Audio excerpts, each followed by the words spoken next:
ઉનાળાનું આ ફળ બહુ છૂટથી ખવાય છે, પરંતુ એના બીજ આપણે ફેંકી દઈએ છીએ. પરંતુ એના બીજનો બરાબર ઉપયોગ છે. જુઓ, નંબર 1, ડાયાબિટીસનો દર્દી સવારે નાના કોઠિયાનો પાવડર લે તો એની શુગર કંટ્રોલમાં આવે છે. નંબર 2, જે લોકોને પાઇલ્સ છે એ પણ નાના કોઠિયાનો પાવડર પાણી સાથે લે તો એના પાઇલ્સમાં રાહત મળે છે.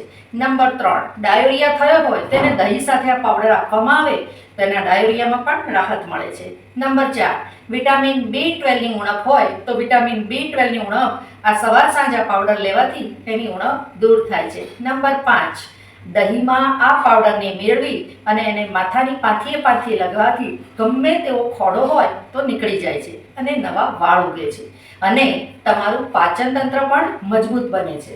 અને હા, અળાઈઓ ખૂબ જ થતી હોય તો આના પાવડરનો લેપ કરી લેવાથી એક જ દિવસમાં અળાઈઓ જતી રહે છે.